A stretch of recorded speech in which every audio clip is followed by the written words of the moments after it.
Alright, today let's make some raw vegan sweet potato date biscuits. I'm actually going to steam the sweet potato instead of just doing it completely raw. The steaming temperature is so low that there's no nutrient loss, and it's actually going to make it a little bit sweeter and easier to digest. So we start with a sweet potato, and we're just going to chop it up into little cubes.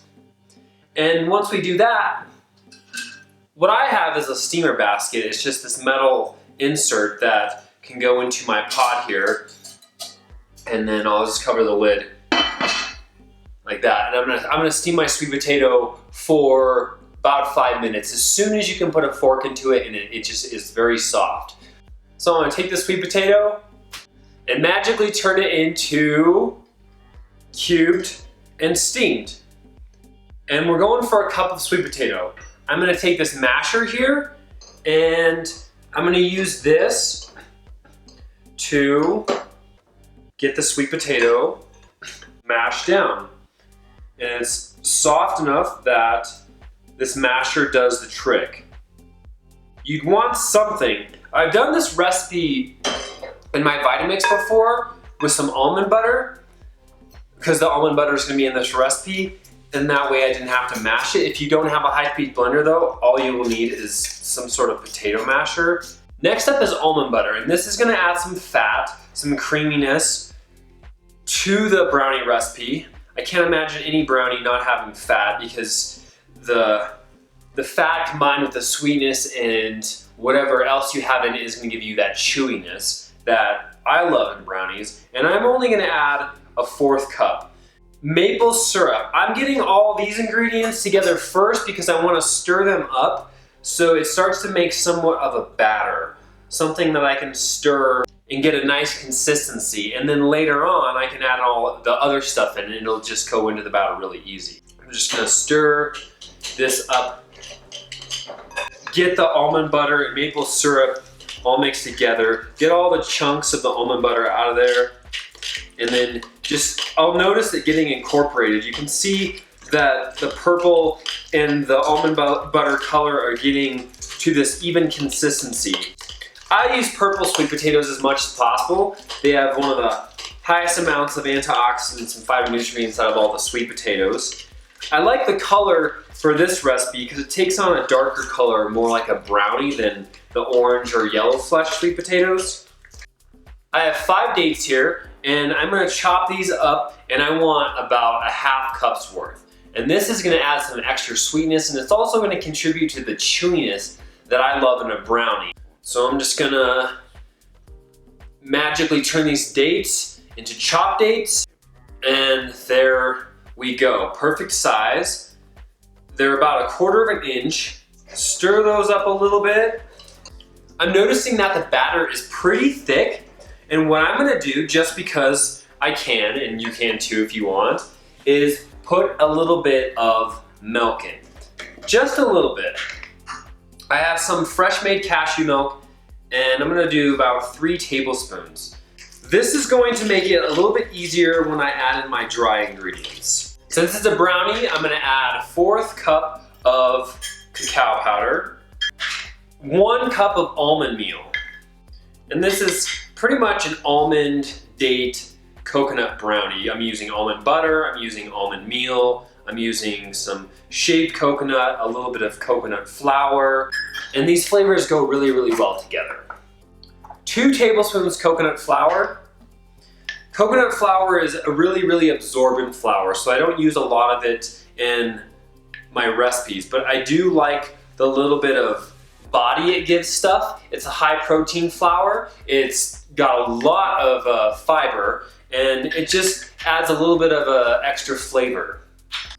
I'm gonna add a 1/4 teaspoon of salt, a teaspoon of cinnamon. Now I'm just gonna stir this all up. So what I look for is I watch the flour, like the white flour, the coconut flour, is disappearing into the color of brown. Because I've added the cacao powder, I've got this color now that is just like a brownie. And I want to just stir it until everything is sticking together. And you can see this is becoming a really, really strong consistency of a dough. And that's good because I don't want a very wet batter at all because I'm going to dehydrate this. And the less moisture you have to put in there from the very beginning, the less amount of time you have to dehydrate it for. Last thing I'm going to do is put in some shaved coconut. And that's going to give me some more texture, and it's also going to give me some more flavor. And then I'll just do one last stir to get that in. And again, I'll just watch that all the flakes of coconut that I poured in there, they're getting pulled into the batter. As I stir this around, this dough is just picking up all the coconut. And that is how you make the batter. If you're already thinking, I don't have a dehydrator, you could store this in the fridge and you would have a raw vegan sweet potato date brownie dough. And you could just eat it like this. Because we're dehydrating them, we're gonna use a teflex sheet for the dehydrator. And what I do is I just grab a little bit of dough and I'm just rolling it in my thumb and index finger, and the other fingers like this are just kind of pressing down, and it's gonna shape them into these little cookie-sized brownie bites. See, this one you can see it's even got a little chunk of sweet potato, which is gonna be delicious. I'm actually making these for a yoga class that I'm teaching tonight. I started a yoga class where we do yoga for an hour and then we get to eat dessert. And the dessert is also a meditation. There's an art, in my opinion, to eating food. The art part is becoming very, very present, very, very mindful with the food, and taking the time to chew it, taking the time to appreciate it, getting away from all the distractions, and just fully being present with your food. And this idea came to me a few weeks ago, and I started this class, and it's really, really cool because we all eat the dessert that I bring in complete silence, and it also acts as a meditation, because in meditation, the whole purpose of meditating is to bring awareness to the present moment, to bring awareness to the breath, to bring awareness to the thoughts. It could be a number of things, but it always comes back to awareness and cultivating awareness within the mind and body. And I think there's a lot of stuff that we can become aware of when we're eating. We can become aware of the texture, the different flavors, the smells, and it becomes, in my opinion, a much more enjoyable experience when we are present with our food, when we're aware of what we're eating.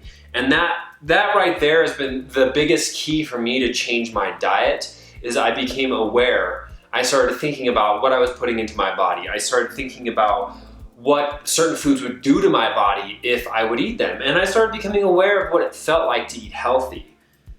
So it's a really, really cool concept, becoming aware and present with your food. The batch is done. There's a little bit left. I'm actually gonna go for making one more of these, and then I'll pretty much have a whole tray. And that's pretty awesome. For the ingredients and the time, you can get, let's see, almost 16 little brownie bites. And what's awesome about these is, since we're dehydrating them, these are a perfect travel food, on-the-go food, because the outside will no longer be wet and moist like it is right now. And so you could easily put it into a little container and it wouldn't fall apart. It's gonna maintain its shape pretty well. Look at that, just scraping the sides got me another one of these awesome little delicious brownie bites. All I gotta do now is put these in the dehydrator at 105 degrees, and I'm gonna go for just a couple hours. I'm just getting the outside to the consistency that I want. The sweet potato almond butter brownies are done. It did not take very long at all. I put them in for an hour and a half and then I flipped them because I wanted both sides to have that nice crispy texture. And they're chewy in the middle. They're super delicious. I can't eat more than just the one that I had because I'm taking them to the yoga class that I'm teaching. This is a really healthy recipe. The sweet potatoes in themselves have over 25% of potassium. They're super high in beta carotene, which is converted to vitamin A in the body. They're about 376% a serving just in the sweet potato. There's also 28% of your RDA of potassium in dates, so really high in potassium. There's a little bit of magnesium in the dates. Both of these have about 10% of vitamin B6, and sweet potatoes and dates are also both very high in fiber. So this is a great recipe because even though it's sweet, there's so much fiber from these whole foods that your blood sugar is just not going to spike like it would with other dessert recipes. Give it a try and let me know what you think. If you like these kind of videos, give me a thumbs up, a comment, and make sure to subscribe, and thanks for watching. So take the sweet potato,